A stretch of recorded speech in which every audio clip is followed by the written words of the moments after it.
From 2008 to 2012, the English actor Robert Pattinson starred in the Twilight series as a 104-year-old vampire called Edward Cullen who falls in love with a high school student named Bella Swan. The four Twilight films grossed more than $3.3 billion worldwide, making it one of the most successful franchises ever. It also made Pattinson a big celebrity, but did not give him a reputation as a great actor. Even Pattinson wasn't happy with his work in Twilight. Did your Twilight experience turn out to be what you expected?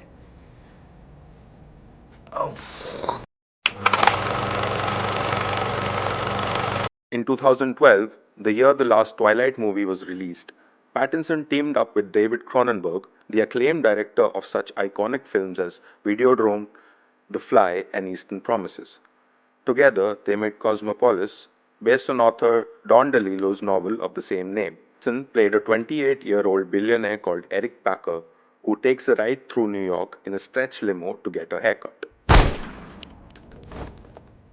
RottenTomatoes.com said 66% of critics liked Cosmopolis. The consensus was, though some may find it cold and didactic, Cosmopolis benefits from David Cronenberg's precise direction, resulting in a psychologically complex adaptation of Don DeLillo's novel. Pattinson's acting did not meet expectations, though. Poor Pattinson does the best he can.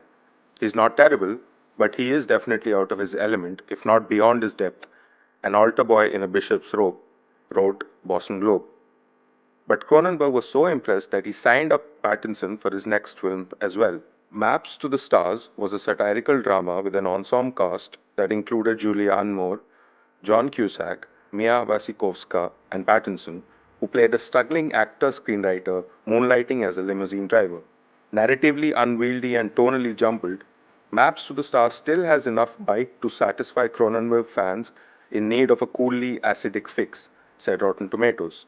The critic David Edelstein wrote, "The whole cast is perfection, chief among them Pattinson as a chauffeur to the stars for whom everyone is screenplay fodder." In 2015 and 16, Pattinson continued his acting experiments, ditching leading roles for minor yet crucial character parts. He played the British archaeologist and army man T.E. Lawrence in acclaimed director Werner Herzog's Queen of the Desert, and life photographer Dennis Stock in Life, a biographical drama about actor James Dean's friendship with Stock. Both performances won good reviews. 2016 was also the year Pattinson discovered shapeshifting. For the lost city of Zed, he lost several kilos, grew a shaggy beard, and became almost unrecognizable. Pattinson played Henry Costin, a British Army corporal who leads the famous explorer Percy Fawcett into the Amazon rainforest. The Lost City of Zed won fairly good reviews, but it was Pattinson who wowed critics. The Guardian wrote, "Robert Pattinson may be in a supporting role and almost entirely covered in beard, but he is considerably more interesting to watch. You ultimately find yourself wishing that his character, rather than the dashing but dull Fawcett, was the focus of the film." Months later, he returned to the screen with a leading role. In Good Time, he played bank robber Konstantin Nikas, who embarks on a twisted odyssey through New York City's underworld to get his younger brother out of jail.